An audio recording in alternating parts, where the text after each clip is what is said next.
Hi, welcome to I Unlimited, committed to helping you find your best self and inner peace. Hello, friends. I have a message to share. So, since my last video that I posted, in which I was talking about getting clarity of purpose, that I don't mind continuing to strive for something, I just don't know what to strive for. Well, of course, that day I see quotes and messages about purpose, and every time I turned on the TV, opened a channel or something about purpose and that it's coming, and I'm seeing all kinds of messages about a huge change. And I've been going through, how we deal with stuff over and over, from a different angle at a different level. And, some really old wounds and traumas have been coming up, and falling into the old pattern of being paralyzed, going into the freeze response, right? And really feeling very affected by it, much more so than in recent decades. And I thought, what is going on? Is it because I've gotten a taste of what it's like not to live this way? So when I lived this way all the time, it was normal. It felt fine.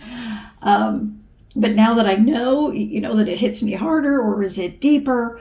And of course, literally every day I'm getting multiple input of messages from the divine. Isn't that fantastic? That a whole new path is opening up. And really, really getting a burden off, getting rid of the dark clouds, things like that. So this morning I was inspired to work with this deck, the Soul's Helper Oracle, or the Soul Helper Oracle by Christine Fader. And these two cards leaped out for me. Number one, a wonderful surprise is coming. Something entirely new awaits you. Okay, is that a whole new level, right, of operating on, a whole new experience of community, of happy, of hopefully a whole new clarity of purpose. And this other card, I'm trying to make sure I get them level. I see so often I'm crooked. The time of guilt and shame ends now. Hallelujah!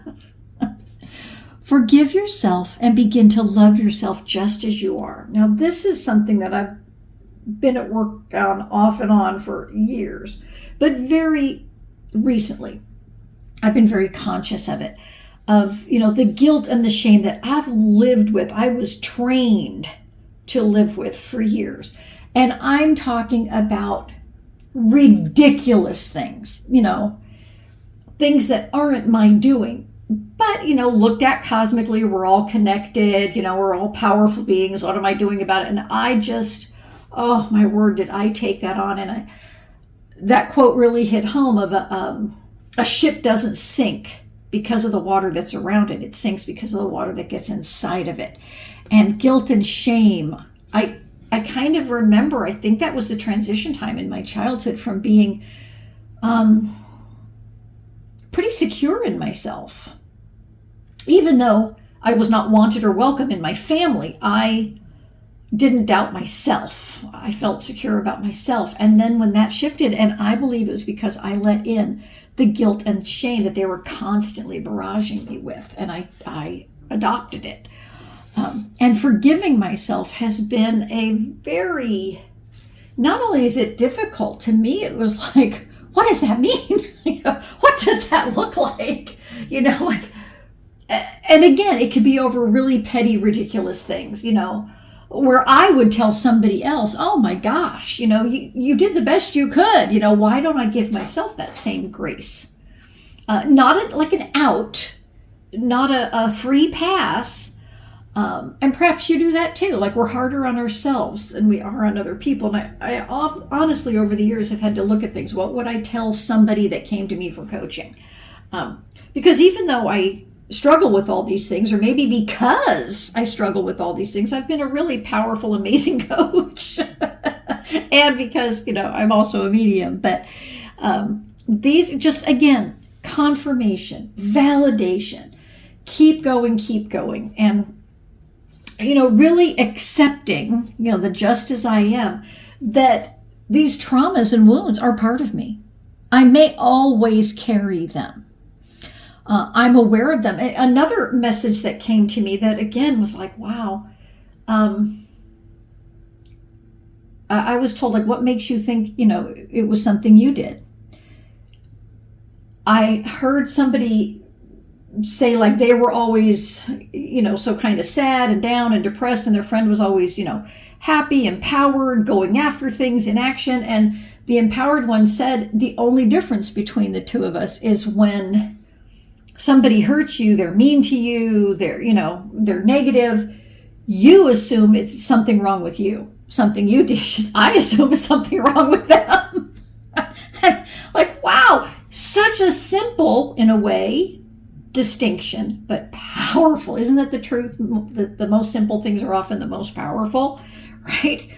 And so that was another, I turned on the TV, and one of the first messages I saw, like, this has been an emotional week. It's going to clear, next week will be better. And I was like, oh, wow. But really that validation, someone did you dirty.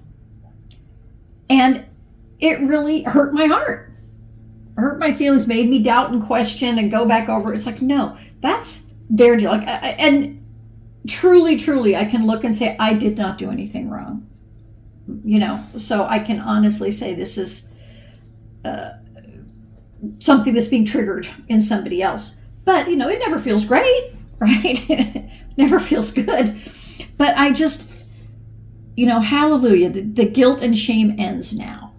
And again, I'm coming to the realization, as I said in the last video, part of it is just, I may have to do it 177 times a day of saying, okay, I'm going to let this go. I'm going to shift my focus, because really seeing what I think about, I am truly giving energy to. And so if I think about that negativity, I keep giving energy to it. I'm giving my life to it, my life force. So really shifting that and letting it go to the positive and recreating that. And then, so I'm going to kind of put these over there and up. And then I was inspired to work with this deck. A couple decks we haven't seen in a while, right? The Work Your Light deck by Rebecca Campbell. And I don't really know what it was about. She had a couple decks that really just called to me. They're not my normal stuff, but hey. Actually, I think I'm going to put these like that so we can still see the words. Then I got, this was the first one out, boundaries.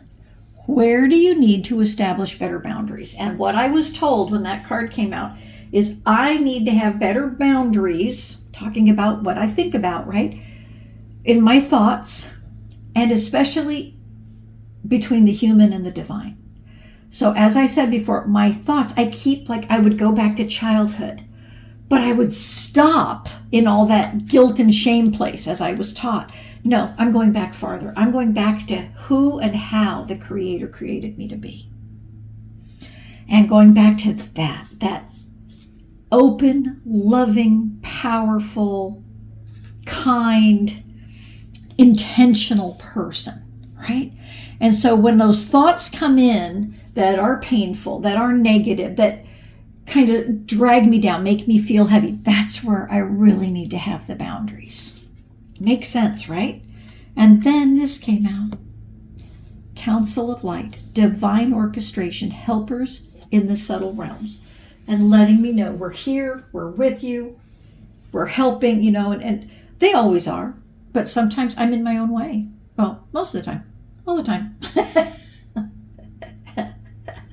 Let's be real. And that's because, all that thinking. I even saw a statement today about overthinkers. It says you're not an overthinker. You just have an active mind. And it was like, wow. Listen, once you understand how to utilize that, then it's going to be, a tool beneficial. It's kind of like if it was an airplane is very complicated. When you see all the instruments, or a spaceship when you're first looking at it, and oh my goodness, it's so confusing and all over the place and complicated. But once you learn and understand, fantastic tool that can be used for your benefit.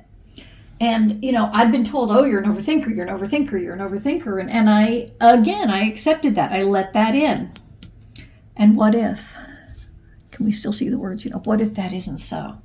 So that inspired me, that freed me up. I felt validated. I got out of that, but what's wrong with me? Why am I doing this wrong? I should be farther along than this.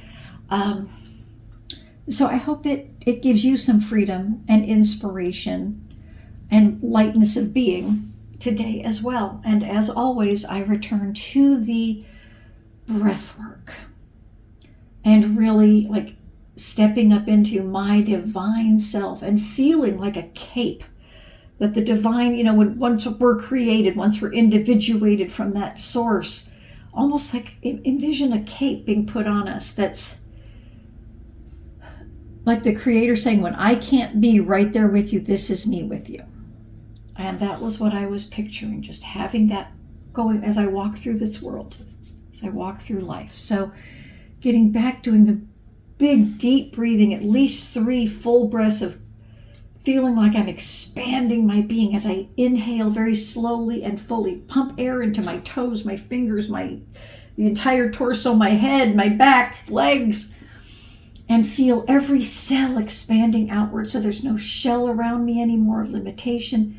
Every cell can dance and move freely, exhaling slowly, letting out everything that wasn't divine, that was stuck. And as I breathe in again, slowly feeling the air I breathe in passing through all those spaces between every cell I just created, blowing all the dust and the muck out. And then as I continue to just breathe fully in my chest and belly, feeling that pulling in divine energy with every breath and exhaling out what doesn't belong. And as we clear out what doesn't belong and we're bringing in that pure light and energy, and as we exhale, we're sharing that, we're spreading it out into the world. So you're not only, as you open yourself, you're allowing in the divine, but you're releasing everything that isn't divine. And until next time, keep breathing, keep shining your light. I hope this video helped you rise higher and shine brighter. Keep going. Invest just a few minutes here with me each day, and you'll see your happiness, fulfillment, and inner peace grow. Please remember to share, like, and subscribe to this channel so others can find their best selves in inner peace too.